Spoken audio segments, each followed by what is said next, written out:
చంద్రగిరి అనే పల్లెటూరులో రామకృష్ణ, ముకుంద అనే భార్యాభర్తలుంటారు. ఆ రోజు ఉదయం నుండి రామకృష్ణ వాళ్ళ ఇంటికి తెలిసిన వాళ్ళందరూ వచ్చి పలకరించిపోతూ ఉంటారు. ఎందుకంటే అంతకుముందు కొద్ది రోజుల క్రితమే కృష్ణ వాళ్ళ నాన్న వీరభద్రం చనిపోతాడు. అందుకే ఆ ఊర్లో మంచివాళ్లుగా పేరున్న కుటుంబాన్ని అందరూ వచ్చి పరామర్శించి వెళ్తూ ఉంటారు. కొద్దిసేపటి తర్వాత వీరభద్రం స్నేహితుడు చలపతి కూడా కృష్ణ వాళ్ళ ఇంటికి వచ్చి అతనితో మాట్లాడుతూ, ఇదివరకు ఎప్పుడు మీ ఇంటికి వచ్చినా మీ నాన్న ఎదురుగా వచ్చి ప్రేమగా పలకరించేవాడు కృష్ణ, కానీ ఇప్పుడు వాళ్ళేం లోటు స్పష్టంగా కనిపిస్తుంది అంటాడు చలపతి. అవును మావయ్య, అమ్మ చనిపోయి ఏడాది కూడా కాలేదు. ఇప్పుడు నాన్న కూడా మమ్మల్ని వదిలి వెళ్ళిపోయాడు అంటాడు కృష్ణ. ఏం చేస్తాన్రా, పరిస్థితులు అలా వచ్చాయి మరి. సరే కృష్ణ, ఇక నేను వెళ్ళొస్తాను. మీ నాన్న లేకున్నా నేను ఎప్పటికీ మీ మేలు కోరుకునేవాణ్ణే. నీకే అవసరం వచ్చినా నా సహాయం తీసుకో అని చెప్పి వెళ్ళిపోతాడు చలపతి. మరుసటి రోజు ఉదయం దిగులుగా ఉన్న కృష్ణతో ముకుంద మాట్లాడుతూ, ఎన్ని రోజులని చనిపోయిన మామయ్య గారిని తలుచుకుని బాధపడుతూ ఉంటారండి అంటుంది ముకుంద. అది కాదు ముకుంద, నువ్వు కాపురానికి వచ్చిన కొత్తలో మన ఇల్లు ఎంత కలకల్లాడుతూ ఉండేదో ఒకసారి గుర్తు చేసుకో.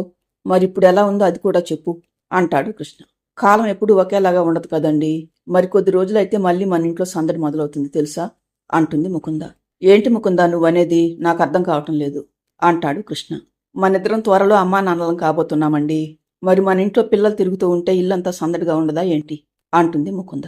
దాంతో కృష్ణ సంతోషంగా, నువ్వు చెప్పేది నిజమా ముకుంద, నువ్వు తల్లి కాబోతున్నావా అంటాడు కృష్ణ. అవునండి, త్వరలోనే మన ఇంట్లో పసిపిల్లలు అల్లరి చేయబోతున్నారు అంటుంది ముకుంద సిగ్గుపడుతూ. దాంతో ఆ భార్యాభర్తలిద్దరూ కాసేపు అంతా మర్చిపోయి సంతోషంలో మునిగిపోతారు. మరికొద్ది రోజులు గడిచేసరికి ముకుంద 2 గుడ్లు పెడుతుంది. వాటిలో నుండి తమ చిన్నారి పిల్లలు ఎప్పుడు బయటకు వస్తారని ఆ దంపతులిద్దరూ ఎదురు చూస్తూ ఉంటారు. ఇలా ఉండగా ఒకరోజు రామకృష్ణ హడావుడిగా ఇంటికొచ్చి, ముకుంద, నేను మా అమ్మమ్మ వాళ్ళ ఊరు వెళ్తున్నాను. అక్కడ మా అమ్మకు కొంత పొలం ఉంది కదా, అది అమ్మకానికి వచ్చింది. ఆ ఊర్లో ఆ పొలం ఉండి మాత్రం మనకేం ఉపయోగం చెప్పు. అందుకే దాన్ని అమ్మేసి ఇక్కడ మరికొంత పొలం కొనుక్కున్నామనుకో, ఎప్పటికైనా మన పిల్లలకు ఉపయోగపడుతుంది అంటాడు కృష్ణ. ఇవాళ రేపు గుడ్లలో నుండి పిల్లలు బయటకు రాబోతున్నారు. ఇలాంటప్పుడు మీరు ఇంట్లో లేకపోతే ఎలాగండి అంటుంది ముకుంద. తప్పదు భార్యమణి, బేరం మనం కావాలనుకున్నప్పుడు వస్తుందా ఏంటి? అయినా 2 రోజుల్లో తిరిగి వస్తాను కదా, అప్పటిదాకా నువ్వు గుడ్లను జాగ్రత్తగా చూసుకుంటూ ఉండు ముకుంద అంటాడు కృష్ణ.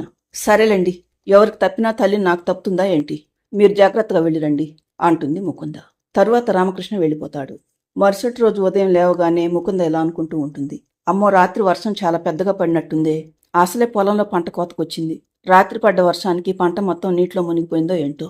కాసేపు అయిన తర్వాత ఒకసారి పొలం దగ్గరికి వెళ్ళి చూసి రావాలి అనుకుంటుంది ముకుంద. అనుకున్నట్లుగానే మధ్యాహ్నం నుండి పొలం దగ్గరకు బయలుదేరుతుంది ముకుంద. కొంతసేపటి తర్వాత ముకుంద పొలం దగ్గరికి వెళ్ళి వస్తుండగా మళ్లీ వర్షం పడటం మొదలవుతుంది. దాంతో ముకుంద అక్కడికి దగ్గరలో ఉన్న తన స్నేహితురాలు రాణి వాళ్ళ ఇంటికి వస్తుంది. ముకుందం చూడగానే రాణి సంతోషంగా, ఏంటి ముకుంద, ఈ స్నేహితురాలు చాలా రోజులకు గుర్తొచ్చింది, పైగా బయట వర్షం పడుతూ ఉండగా అంటుంది రాణి. ఏం లేదు రాణి, నేను మా పొలం దగ్గరికి వెళ్ళి వస్తుండగా వర్షం మొదలైంది. మీ ఇల్లు దగ్గరగా ఉండటంతో ఇటువైపు వచ్చాను అంటుంది ముకుంద. అంతేగాని నన్ను చూడటానికి రాలేదన్నమాట అంటుంది రాణి. అబ్బా ఊరుకో రాణి, మా ఇంట్లో ఈ మధ్యన ఏం జరిగిందో నీకు తెలీదా? అన్నీ తెలిసి కూడా అలా మాట్లాడతావేంటి అంటుంది ముకుంద. ఊరికే అన్నానులేవే, మీ ఆయన ఎలా ఉన్నాడు? ఆ మధ్యన కలిసినప్పుడు తల్లి కాబోతున్నానని చెప్పావు కదా, మరి ఎంతమంది పిల్లలకు తల్లి కాబోతున్నావు అంటుంది రాణి.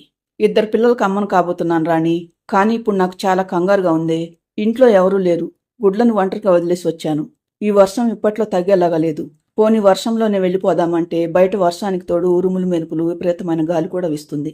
ఇప్పుడు నేను ఇంటికి ఎలా వెళ్ళాలి అంటుంది ముకుంద. అవును ముకుంద, బయట వాతావరణం చాలా దారుణంగా ఉంది. ఇక ఈ రాత్రికి నువ్వు మా ఇంట్లో ఉండటమే మంచిది ముకుంద, రేపు తెల్లవారుగానే వెళ్ళిపోదు గాని అంటుంది రాణి. దాంతో ముకుంద కంగారు మరీ ఎక్కువ అవుతుంది.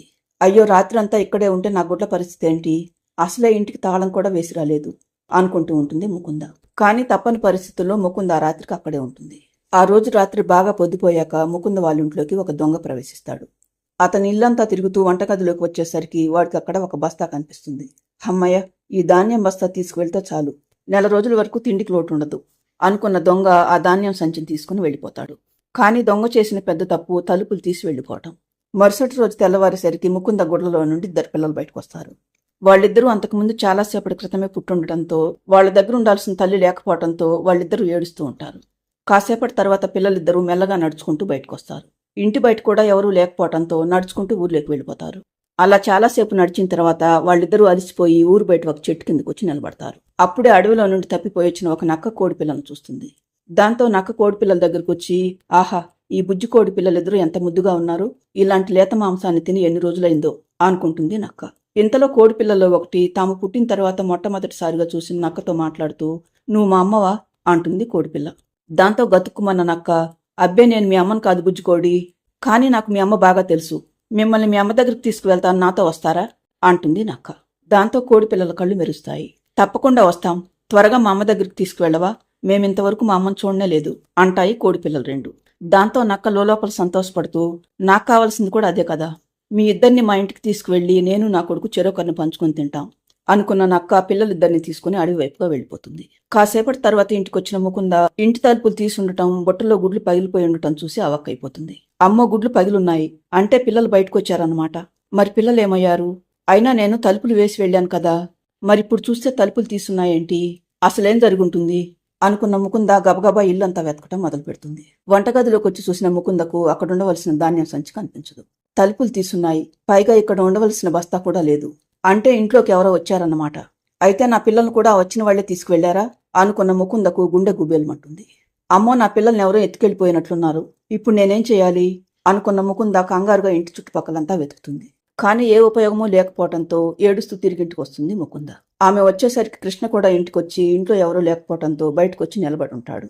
ఇంతలో ముకుంద ఏడుస్తూ రావటంతో, "ఏమైంది ముకుంద, ఎందుకు ఏడుస్తున్నావు?" అంటాడు కృష్ణ. ముకుంద అంతకు ముందు రోజు నుండి జరిగిన అన్ని విషయాలు చెప్పి, "అలా తప్పని పరిస్థితుల్లో రాత్రంతా రాణి వాళ్ళింట్లో ఉన్నానండి. తెల్లవారింటికొచ్చి చూసేసరికి మన పిల్లలిద్దరూ కనిపించటం లేదండి. అప్పుడే పుట్టిన ఆ పసిబిడ్డల్ని ఎవరు తీసుకువెళ్లి ఉంటారండి" అంటుంది ముకుంద. దాంతో రామకృష్ణ కూడా గుండె జారిపోయినట్లు అవుతుంది. మరోవైపు నక్క పిల్లలిద్దరిని తీసుకుని అడవిలోకి వస్తుంది. రాత్రి పుట్టినప్పటి నుండి ఏమీ తినకపోవడంతో పాపం ఆ పసిపిల్లలిద్దరికీ బాగా ఆకలిస్తూ ఉండటంతో వాళ్ళిద్దరూ గట్టిగా ఏడవటం మొదలు పెడతారు. దాంతో కంగారు పడ్డ నక్క వాళ్ళని కిందకు దించి, "అయ్యో, వీళ్ళిద్దరూ ఏడుపులు అనిపించుకున్నారేంటి? వీళ్ల ఏడుపు ఎవరైనా విన్నారంటే నా సంగతి అంతే. అసలే నా మీద ఈ అడవిలో ఎవరికీ మంచి అభిప్రాయం లేదు. నేను ఈ పిల్లల్ని చంపి తినాలని ఇక్కడికి తీసుకొచ్చానని ఆ సింహంరాజుకు తెలిస్తే నన్ను చీల్చి చెండాడతాడు. చిన్నపిల్లని చంపి తినటం ఆ సింహంరాజుకు అస్సలు ఇష్టం ఉండదు" అని నక్క అనుకుంటూ ఉండగానే దానికి దగ్గరలో సింహం గర్జన వినపడుతుంది. "అమ్మ, ఆ సింహంరాజు ఇటువైపే వస్తున్నట్లున్నాడు. నన్ను గనుక ఈ కోడి పిల్లలతో చూశాడంటే ఇక్కడే చంపి పాతేస్తాడు. కానీ ఇంత కష్టపడి అంత దూరం నుండి తీసుకొచ్చిన ఈ కోడి పిల్లల్ని చంపి తినకుండా వదలాలంటే నా మనసు ఒప్పుకోవటం లేదు. ఏదేమైనా వీళ్ళిద్దరిని ఈరోజు చంపి తినాల్సిందే" అనుకున్న నక్క, "చూడండి బుజ్జి కోడి పిల్లలు, మీరిలా ఏడుస్తూ ఉంటే ఏదైనా గద్ద మిమ్మల్ని చూసిందంటే మిమ్మల్ని ఇద్దరిని చంపి తినేస్తుంది. అందుకే మీరే శబ్దం చేయకుండా ఆ చెట్టు చాటునుండండి. నేను వెళ్ళి మీ అమ్మని తీసుకొస్తాను. నేను మళ్ళీ వచ్చే వరకు మీరు ఆ చెట్టు చాటునే ఉండాలి. సరేనా?" అంటుంది నక్క. "సరే, మేమిద్దరం నువ్వు చెప్పినట్లే చేస్తాం. మరి మా అమ్మని తొందరగా తీసుకొస్తావా?" అంటాయి కోడిపిల్లలు. "అవును పిల్లలు, నేను వెళ్లేది అందుకే కదా. పదండి పిల్లలు చెట్టు చాటుకు" అని నక్క కోడిపిల్లల్ని చెట్టు చాటు నుంచి అక్కడి నుండి పారిపోతుంది. నక్క మాటలు పూర్తిగా నమ్మిన కోడిపిల్లలు పాపం బిక్కుబిక్కుమంటూ చెట్టు చాటును దాక్కుని ఉంటాయి. దాంతో పాపం ఆ పసిపిల్లలిద్దరూ అంత పెద్ద అడవిలో అనాథలైపోతారు. ఇంతలో ఎక్కడి నుండి ఒక పెద్ద గద్ద వచ్చి చెట్టు కింద వాళ్తుంది. మరి గద్ద కోడిపిల్లలను చూస్తుందా? ఒకవేళ వాళ్ళిద్దరూ గద్ద కంట పడకపోయినా ఆకలితో నీరసించిపోయిన వాళ్ళు అడవిలో ఎలా బ్రతికి బయటపడతారు? అసలు ఆ పసిపిల్లలిద్దరూ ఎప్పటికైనా తల్లిదండ్రుల దగ్గరకు చేరతారా? ఈ స్టోరీ అంతా తెలియాలంటే పార్ట్ 2 చూడండి.